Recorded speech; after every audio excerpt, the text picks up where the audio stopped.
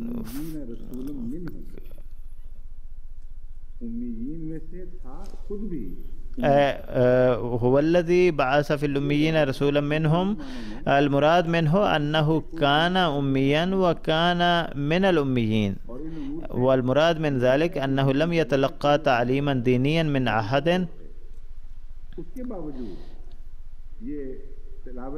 مع كل ذلك إنه يتلو القرآن ويزكيهم ويعلمهم الكتاب والحكمة، وإن كانوا من قبل لفي ضلال مبين. فهذه هي الآية التي نحن بصدد تفسيرها. وهناك أمور متفرقة تتعلق بها، وسوف أتناول نقطتين تقريبا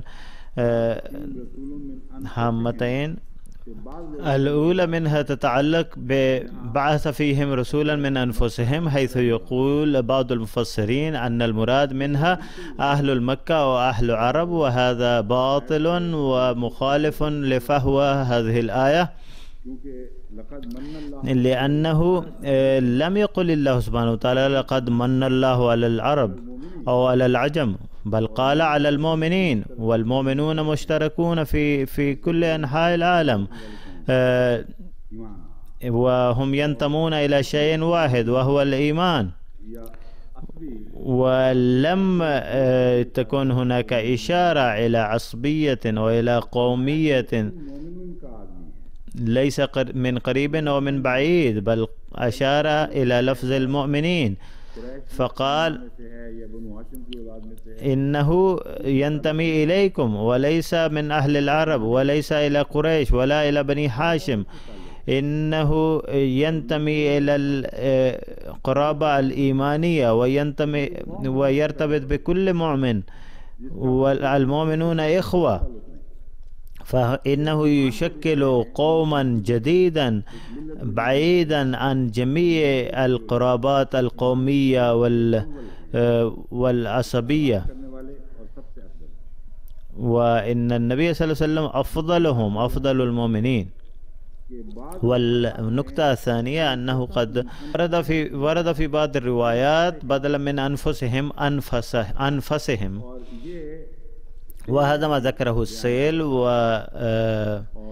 وقال بأنه يقدم مرجع من البيضاوي، التفسير البيضاوي. انظروا واعلموا أن القرآن الكريم يقدم موضوعا واضحا لا يمكن التلاعب مع آياته، بحيث أن هناك رواية مغايرة لمحتوى تلك الآية، فإن هذا الأمر يؤدي إلى تغيير مفاهيم القرآن، ويصل الأمر إلى هذا الحد بحيث يقول ويري بأنني حققت في الأمر، وهو عدو للإسلام، ومع ذلك يقول بأنني حققت في الأمر ولكنني لم أجد ولا رواية واحدة ورد فيه بدل من أنفسهم أنفسهم، بدل من أن تكون ضم على الفاء هناك فتحة على الفاء.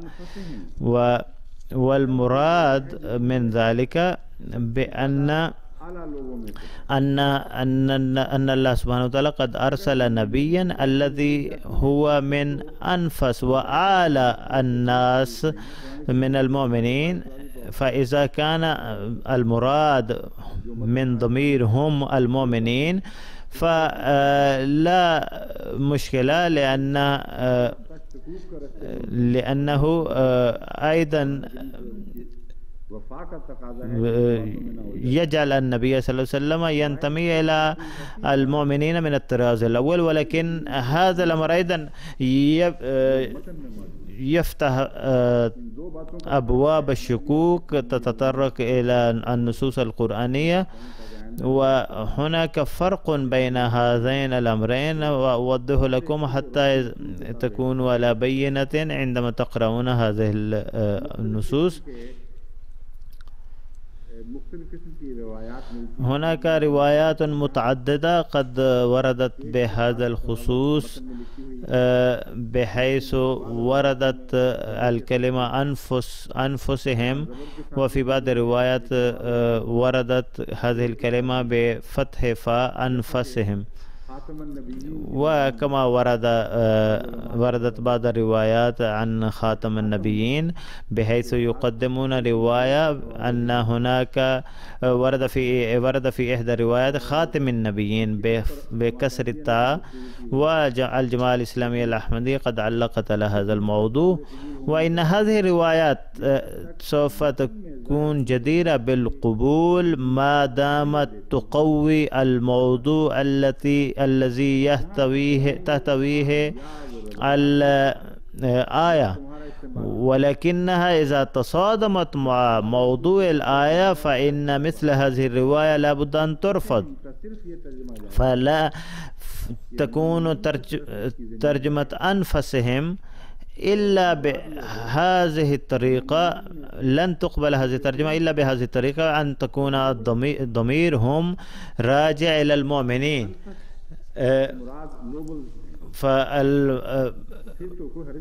إذا كان المراد من أنفس يعني أفضلهم وأعلاهم فلا حرج، ولكن إذا كان المراد من أنفس قريش مكة فهذا الموضوع لغو محض ومحاولة لتغيير مفاهيم القرآن الكريم. إن القرآن الكريم ينزع النبي صلى الله عليه وسلم عن جميع الانتماءات العصبية والقومية، ويجعله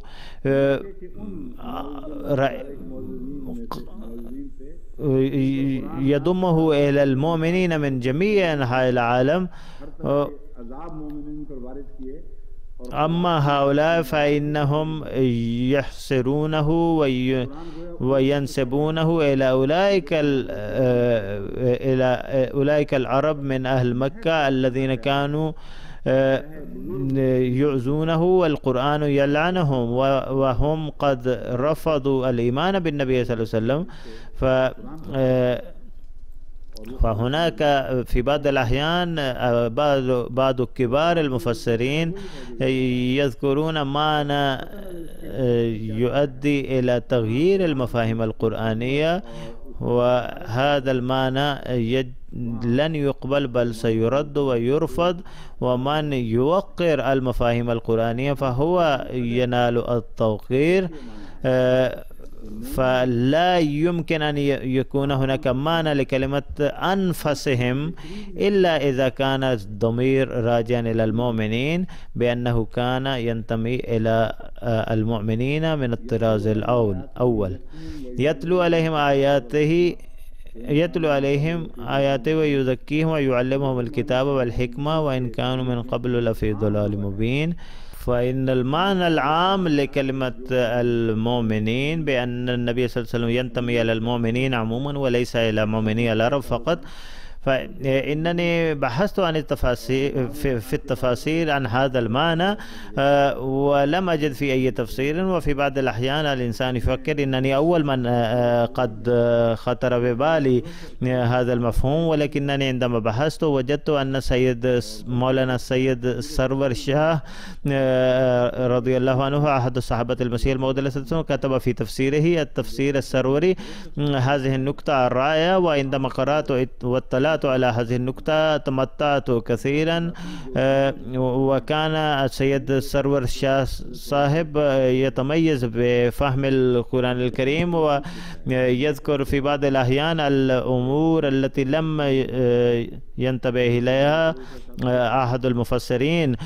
ولو قلت أنني أول من انتبهت إلى هذه النقطة لكنت مخطئا، لأن مولوي سرور شاه صاحب كان قد انتبه إليه قبلي، ولكن مولانا سرور شاه صاحب محق في قوله بأنه أول من سبق إلى هذا المفهوم، لأنه يقول لا يمكن أن يكون المعنى لهذه الآية بأن النبي صلى الله عليه وسلم قد بعث إلى العرب خاصة بل إلى المؤمنين. وإذا أخذنا هذا المعنى فالمؤمنون متساوون في الإيمان مهما كانت علاقاتهم، مهما كانت مناطقهم، فلو كانوا من أمريكا وأفريقيا واليابان. فإن لم نفسر بهذا التفسير فلا يمكن أن يكون هناك معنى لكلمة رحمة للعالمين. وبهذا التفسير الذي يفسره به المفسرون لابد أن نعترف أن النبي صلى الله عليه وسلم كان رحمة للعرب فقط. أما الشيعة فإنهم يضيقون هذا النطاق لدرجة يقولون أن النبي صلى الله عليه وسلم كان رحمة لأهل بيت فقط، بل يحسرون بأنه كان أن المراد من أنفسهم عائلة عبد المطلب وأبو طالب، ويقولون إنهم أصحاب عظمة وهم شرفاء مكة وهم الأعزاء. وذكر هؤلاء في هذه الآية، ويقولون هذا بيت أبو طالب وهذا بيت هاشم وهذا بيت عبد المطلب، وهؤلاء من أشير إليهم في الآية وهم أنفس من المؤمنين. من أين كان هؤلاء من المؤمنين؟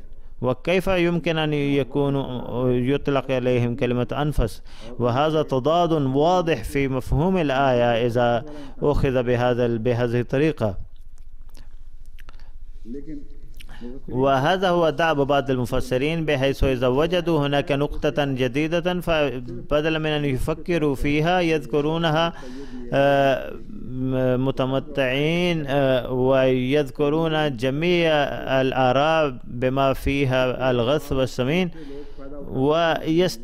يستغل هذه الأمور المستشركون ويقولون بأن هذا ما قاله إمام راضي وهذا ما ورد في جلالين وهذا ما ورد في التاريخ الواقدي. إن هؤلاء القدامى كانوا يجمعون الروايات من جميع النواحي، واقدي قد جمع جميع الروايات المتشابهة في موضوع معين، وفي بعض الأحيان يوضح بشكل كامل بأنني لا أقبل هذه الروايات كلها، وبالنسبة لي هناك هذه الرواية هي راجحة، ولكن في بعض الأحيان يترك الأمر هكذا. وهذا ما يستغل به المستشركون ويختارون ما يمدهم وما يحقق غرضهم. وهذا هو طريق الشيعة، وإنني سوف أوضح هذا الأمر لاحقا. وهذا الأمر مخالف للعقل ومخالف لما يقتضيه التحقيق النزيه. ينبغي أن يقدم المرء الجانبين للرواية، وإذا يرد رواية فينبغي أن يوضح لماذا رد هذه الرواية وما هو الدليل على ذلك. وعلى أن أقول إن روايات الشيعة تقول أن المراد من الأنفس كما ذكرت بعض العائلات من مكة. أما روايات قراءة أنفس قد وردت هذه الرواية في روح المعاني للعلامة آلوسي. والإمام الراضي أيضا أشار إلى أمر آخر، يقول هذه الآية تتعلق بسياقها وسباقها، والله سبحانه وتعالى قد أعطى فراسة للإمام الرازي من هذه الناحية. لا ينتبه المفسرون الآخرون إلى السياق وسباق الآيات كما ينتبه إليه الإمام الرازي، ودائما يخرج كلاما ينم عن الحكمة. يقول هناك علاقة لهذه الآية مع سياقها وسباقها، وقبل هذه الآية قد نسب الغل والخيانة إلى النبي صلى الله عليه وسلم، وقد أكد بأن النبي صلى الله عليه وسلم منكم وأنتم تعرفونه. أن الأمر الذي ذكرته من خلال الدلائل العقلية بأن سيرة النبي صلى الله عليه وسلم وذاته ترد على كل ما يلصق به من التهم.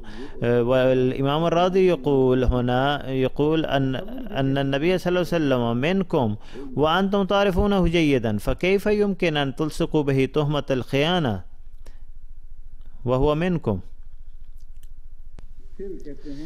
ثم يقول بأنه قد ذكرت النعمة بعد ذلك في الآيات، وأما الخائن فيكون شخصا فاسدا، أما رئيسكم فهو منة عليكم فقد، وهذا ما يوضح كلمات من الله وأنتم جهلاء، بحيث تقولون مثل هذا الكلام وتنسبون إليه مثل هذه الأمور، وهو رسول منكم وأنتم تعرفون كيف كان أمينا، وهو منة عليكم، وهو رسول في الحقيقة يكون شرفا، يكون مثل هذا الرسول شرف للقوم، ولا يمكن ولا يحق لكم أن تنسبوا له مثل هذه الأمور وتلصقوا به مثل هذه التهم. أما بالنسبة إلى سياق الآيات وسباقها، نلقي نظرة أخرى على هذه الآية وكيف ترتبط هذه الآية بالأولى وبما قبلها.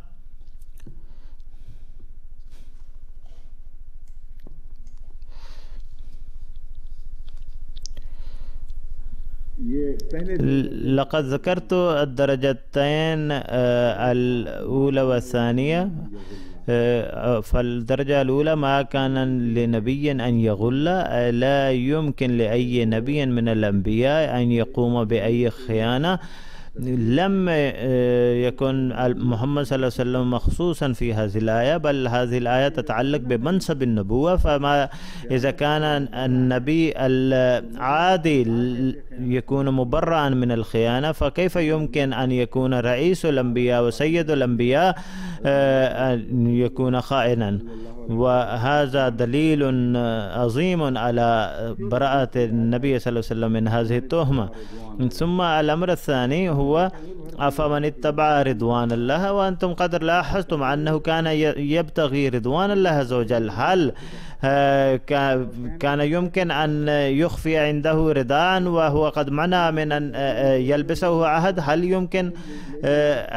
يمكن أن يقال بأنه قد سرق رداء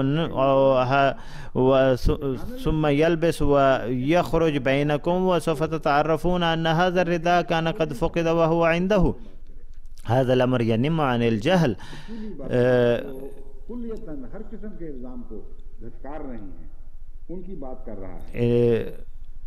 يقول الإمام الرازي بأن هذا النبي صلى الله عليه وسلم قد قضى حياته ابتغاء لمرضات الله عز وجل. كيف يمكن أن تقولوا عنه بأنه كمن باء بسخط من الله؟ وإن من يبتغي رضوان الله لهم درجات، وإن النبي صلى الله عليه وسلم أولهم وعلى رأسهم وهو خاتم النبيين، وإنه عالاهم مرتبة في عالى أولئك الذين يبتغون مرضات الله مرتبة، فكيف يمكن أن تنسبوا له أو تلصقوا به تهمة تافهة سافلة؟ لا جواز لهذه التهمة. ثم يقول لقد من الله على المؤمنين إذ بعث فيهم رسولا من أنفسهم يتلو عليهم آياته ويزكيهم.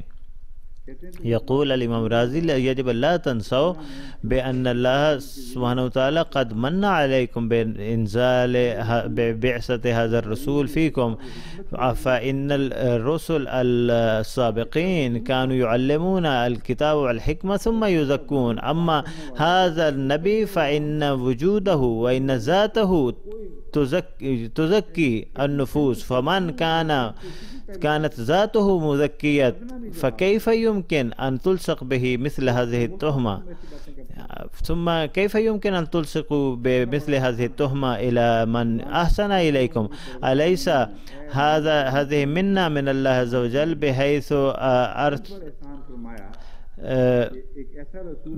بحيث بعث فيكم رسولا وقد نسبه إليكم إلى المؤمنين. أما الأنبياء السابقون فكانوا يتمنون أن يكونوا من مؤمني سيدنا محمد صلى الله عليه وسلم. وهناك رواية بهذا المعنى أن سيدنا موسى قد دعا الله عز وجل، وعندما عرف عن مقام النبي صلى الله عليه وسلم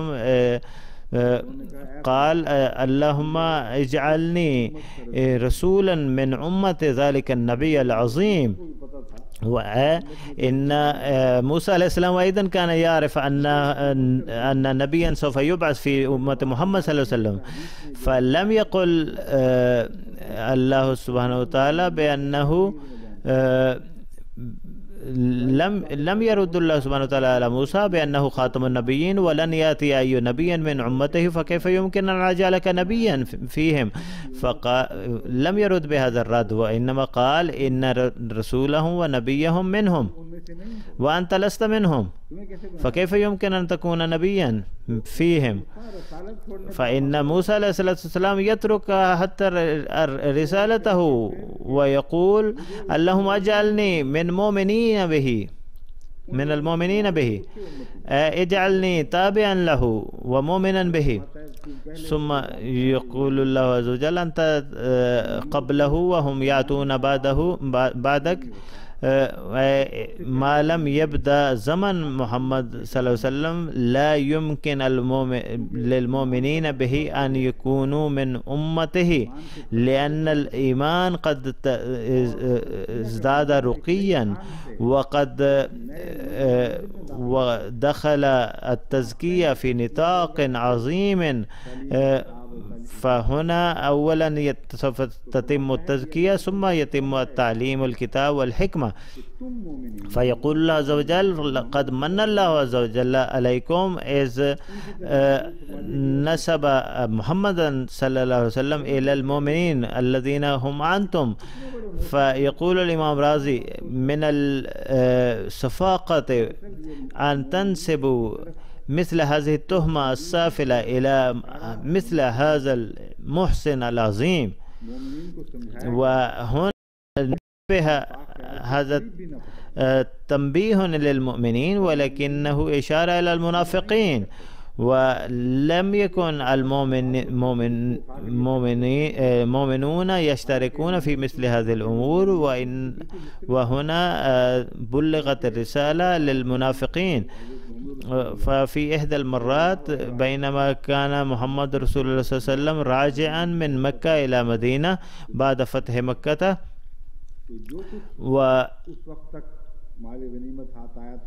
وكل ما كان لديه من الغنائم عند رجعته قد وزع في المهاجرين كل هذه الغنائم.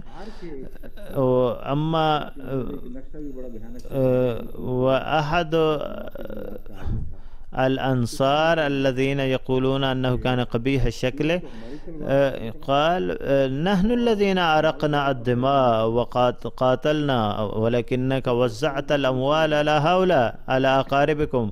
في هذا الوقت وقف النبي صلى الله عليه وسلم وقال يا أيها الأنصار اسمعوا، أنتم قلتم هذا الكلام. وعندما قال لهم هذا الكلام أصبحوا كأنهم قتلوا مثل الغنم، وكانوا يبكون ويقولون لم نقل يا رسول الله، بل قاله أحد الأشقياء منا. فقال النبي صلى الله عليه وسلم كان يمكن أن تقولوا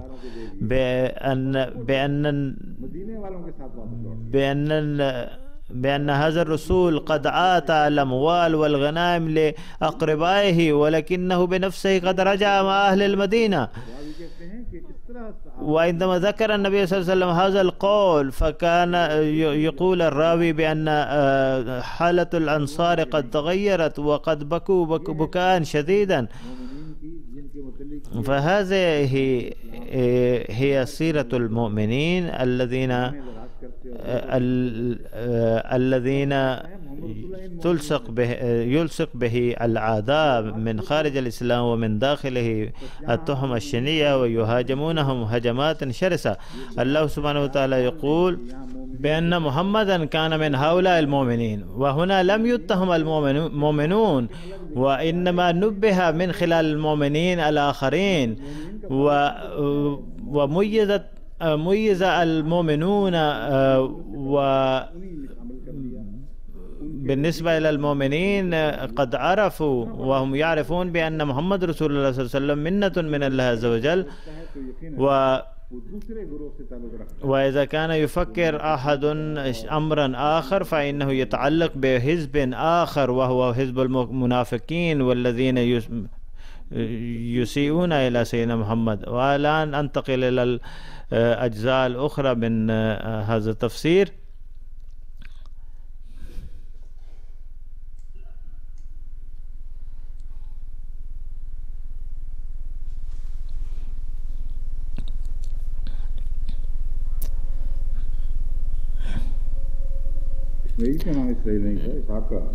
يتساءل أمير المؤمنين لم يكن إسماعيل يسمى بإسرائيل؟ نحن نقول بنو إسرائيل وبنو إسماعيل شخصية قومان مختلفان. المراد من إسرائيل هو إسحاق الذي كان ابنا ثانيا لإبراهيم، ومعنى إسرائيل هو البطل. وورد في الكتاب المقدس أنه كان بقي يصارع الله سبحانه وتعالى ولم ينهزم من الله عز وجل والعياذ بالله، ولأجل ذلك سمي بإسرائيل. وأما بنو إسرائيل فهم أولاد بنو إسرائيل هم أولاد إسحاق.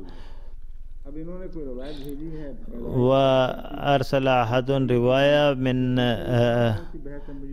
وأنا لا أتعرض لها، وهذه هي الحقيقة بأننا عندما نقول بنو إسرائيل فهم منفصلون عن بني إسماعيل، وعندما نقول قد بعث رسول من إخوتهم فالمراد من ذلك هم بنو إسرائيل. وأشير بهذا النص إلى بعثة سيدنا محمد صلى الله عليه وسلم لأنه كان من بني إسماعيل، أي من إخوة بني إسرائيل. والآية التي تلوتها البارحة وربما أخطأت فيها كلا إن معي ربي سيهدين، فربما أخطأت في قراءة هذه الآية. ويجب أن تتذكروا بأنني قرأت البارحة آية من ألمانيا. حافظ محمد سليمان قد كتب إلي بأن أصحح هذه الآية في بعض الأحيان يحدث مثل هذا الخطأ. على أي حال يجب أن تفتحوا المصحف وحتى تنكشفوا الأخطاء إذا حصلت وحتى يتم تداركها، بدلا من أن نصحح الأخطاء في اليوم التالي أو بعد يومين. الآن ننتقل إلى نكات أخرى. بل فسر مستشرق بل، وإن لم أسميه حمارا فماذا يمكن أن أسميه؟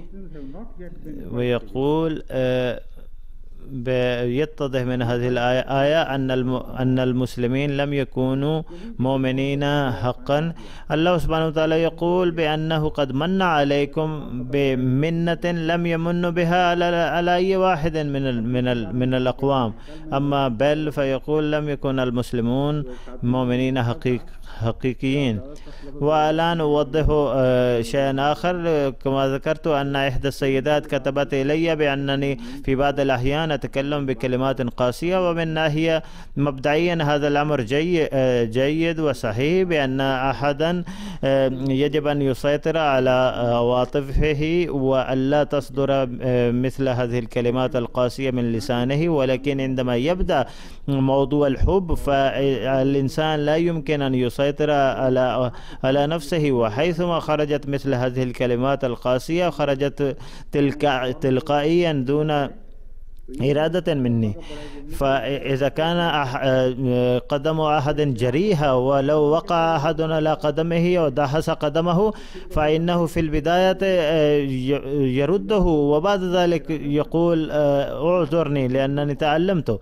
فإن هؤلاء قد وضعوا دحسوا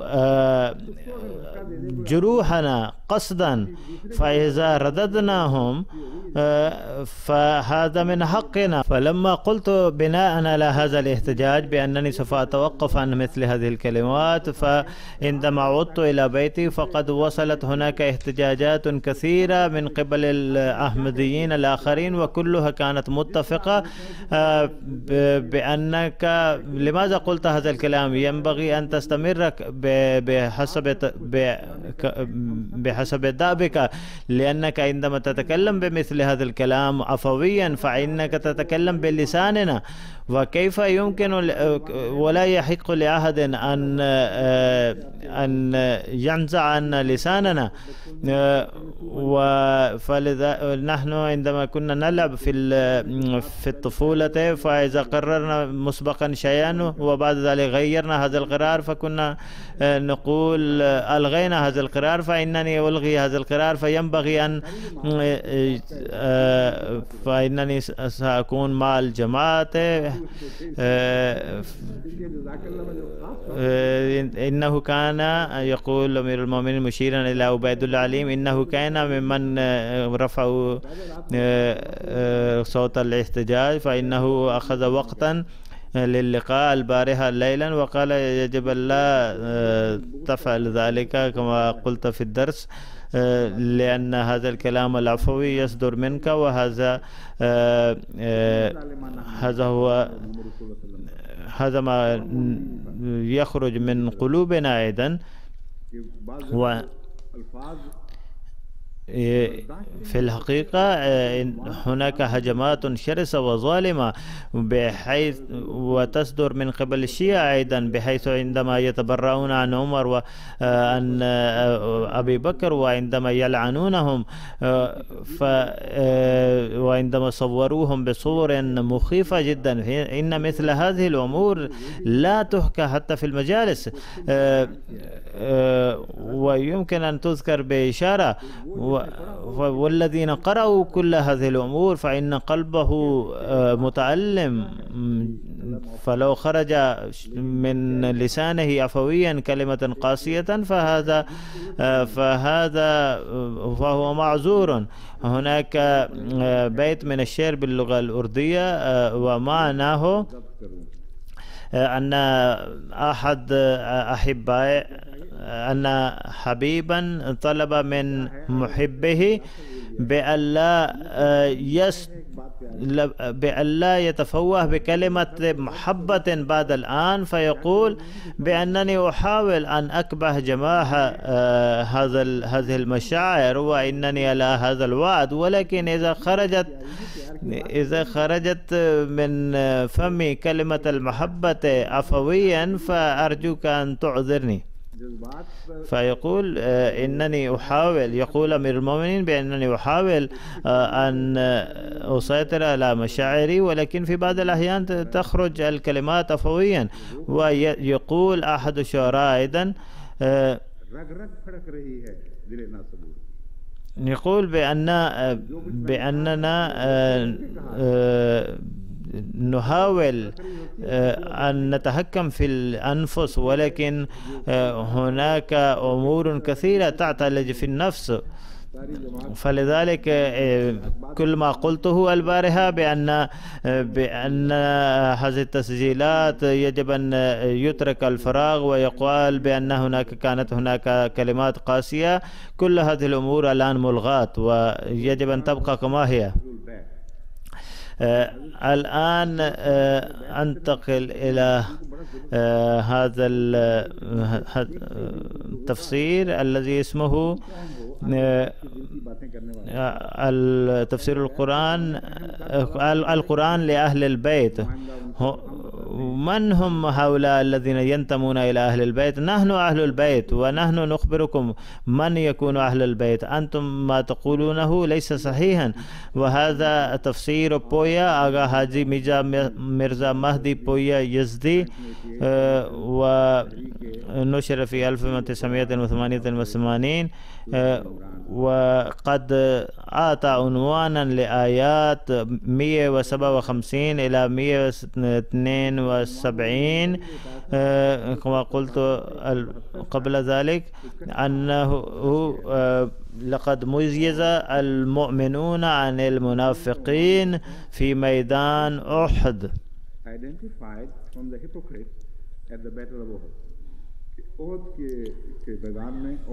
ويقول بأنه لم يبقى في ميدان الحرب سوى علي رضي الله عنه، أما الآخرين فكانوا قد هربوا وفروا من هناك.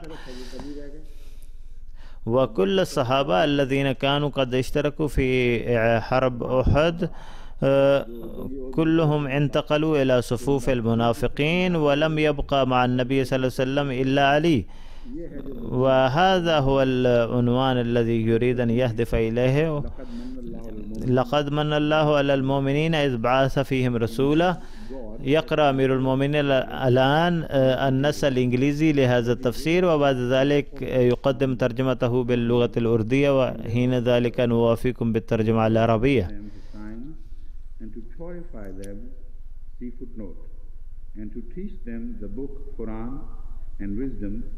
who before this they were in manifest error. Footnote.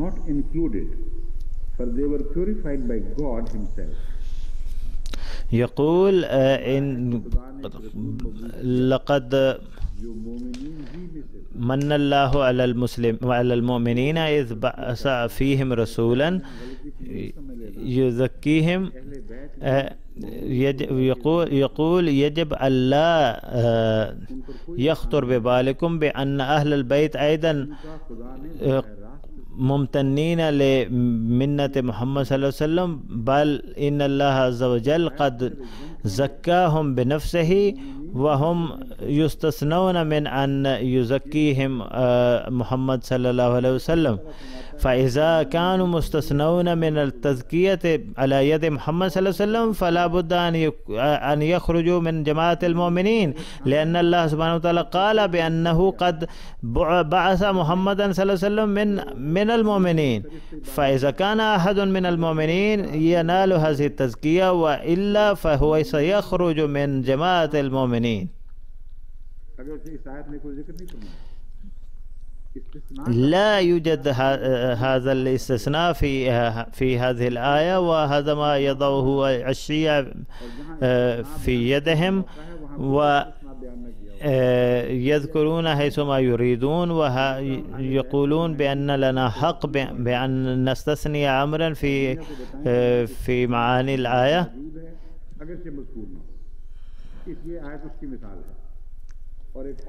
وهناك آية أخرى مثال على ذلك، حيث الشيعة يهاجمون الأحمديين ويقولون، وهذه الآية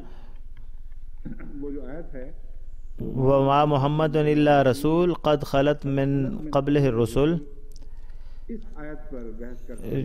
يفسر مير أحمد علي هذه الآية ويقول يثبت من هذه الآية بشكل واضح أن محمد صلى الله عليه وسلم أنه جميع الأنبياء قد مضوا وخلوا قبل محمد صلى الله عليه وسلم وماتوا، ولكن انظروا إلى تفاهة عقول الأحمديين أنهم لا يعرفون استثناء في هذه الآية،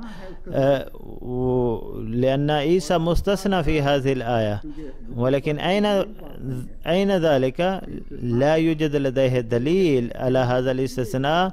فيقول الأحمديون لا يسلمون بهذا الاستثناء لأنهم يرون أن الله عز وجل ليس بقادر على أن يعطي لأحد عمرا طويلا. هذا يقول أمير المؤمنين هذا جهل محض. نحن لم نقل بأن الله ليس بقادر على كل شيء، نحن لا نسلم بهذا الأمر لأن الله سبحانه وتعالى لم يستثني أحدا. لو استثنى الله عز وجل آمنا به. يقول الله عز وجل ما محمد إلا رسول قد خلت من قبله الرسل. الرسل يقول الرسل.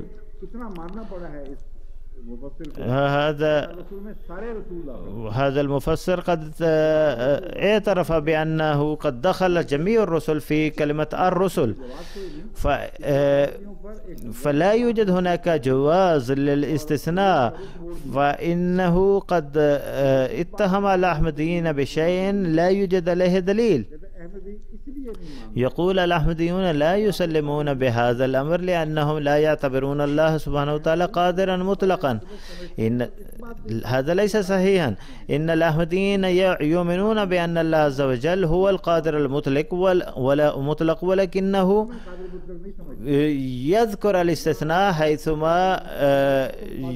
حيثما يكون، ولكنكم أنتم لا تؤمنون بذلك وتذكرون بعض الأمور التي لم يذكرها الله سبحانه وتعالى.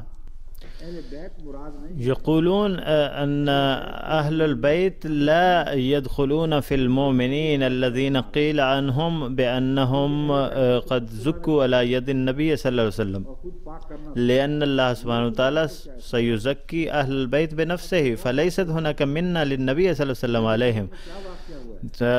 لا يفكرون ماذا حصل في أحد على حد زعمهم. لم يبقى علي جميع المسلمين قد دخلوا في صفوف المنافقين، فلم يبقى إلا علي، وهو من لم يزكيه النبي صلى الله عليه وسلم. فلم يبقى بحسب هذه العقيدة الخبيثة بأن الذي جاء أن المزكي العظيم الذي جاء في هذا العالم لم يزكي ولا أحدا من الناس، بحسب هذه العقيدة الخبيثة. وبحسب هذه العقيدة قد فشل محمد صلى الله عليه وسلم في مهمته فشلا ذريا بحيث لم يفشل بمثله أي واحد من الأنبياء. وإن أولئك المذكين الذين قد وجدهم محمد صلى الله عليه وسلم فقد زكاهم الله بنفسه، لم يزكي محمد صلى الله عليه وسلم أحدا من الناس.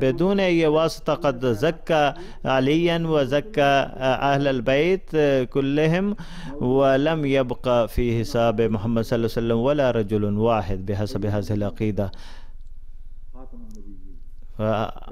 هذا هو سيد الأنبياء وخاتم النبيين ورحمة للعالمين بحسب عقيدتهم.